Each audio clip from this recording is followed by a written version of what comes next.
কৈশোরের একটি প্রেমের কবিতা। অনেকক্ষণ তো রাজনৈতিক বা অনেক সমস্যাগ্রস্ত কবিতা হলো, একটু প্রেমের কবিতাই আমি পড়ছি। আমাদের বাড়ির উঠোনে সেদিন শত সহস্র গোলাপের আভায় ঝলমল করছিল চাঁদনি। কৈশোরের স্মৃতিময় কার্তিকের এক পরন্ত বিকেলে সে হঠাৎ এসে মুগ্ধ নয়নে দেখছিল। আমি বললাম, যদি চাও নিতে পারো দুয়েক, আজ না অন্য একদিন সময় মতো ঠিক নিয়ে নেব। Rose day, propose day, Valentine's ডের মতো বিয়ের প্রচলন তখনও ছিল না, হয়তো তাই সময় মতো আর সময়ই হয়নি। আমাদের মুখে বলা হয়নি কখনো ভালোবাসি, তাই হয়তো বেদখল হয়ে গিয়েছিল আমাদের দুজনের সেই সব মুহূর্তগুলো। তবে সে বলতো গিটারের ঝংকারে ঝংকারে, আর আমি বলতাম পংক্তিতে পংক্তিতে। তবুও সরাসরি কখনো বলা হয়নি ভালোবাসি, ভালোবাসি তোমাকে। আমরা দুজনেই ভালোবেসেছি পরস্পর, কিন্তু চেয়েছি দুজনেই ভুল মানুষকে।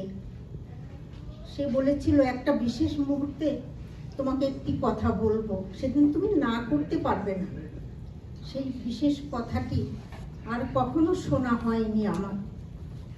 কলেজের এক্সকারশনে, সমুদ্র সৈকতে সে বলতে চেয়েও সরাসরি বলা হয়ে ওঠেনি তার। অনেক কথার স্রোতে হারিয়ে গিয়েছিল কথাটি বঙ্গোপসাগরে। বোটানির ক্লাসের, প্র্যাকটিক্যাল ক্লাসের খাতার ভাজে ভাজে হরেক রকমের হারভেস্টের সাথে একটি বিশেষ গোলাপও থাকতো। তবু হাত থেকে তাজা গোলাপটি নিতেই তার বেশি আগ্রহ ছিল। সময় মতো আর সময় মেলেনি তার। প্র্যাকটিক্যাল ক্লাসে অসতর্কতার ছলে কিংবা পরীক্ষার নোট দিতে নিতে, অথবা আবৃত্তির অনুশীলনের ফাঁকে, অথবা ছোট্ট চিরকুট দেয়া নেয়ার ছলে একটু আঙুলের স্পর্শ, এত শুধু নস্টালজিক স্মৃতি। অবশেষে যখন তার সময় হয়েছে, তখন আমার আর শোনার ফুরসত মেলেনি। ভালোবাসি হয়নি বলা, তবুও বুঝি কম ভালোবাসিনি। আমার শৈশবের অপিত সেই গোলাপের ঝাড়টি বিলীন হয়ে গিয়েছে 88-র বন্যার আবর্তে, আর সেও তেমনি চলে গেছে পরপারে চিরতরে।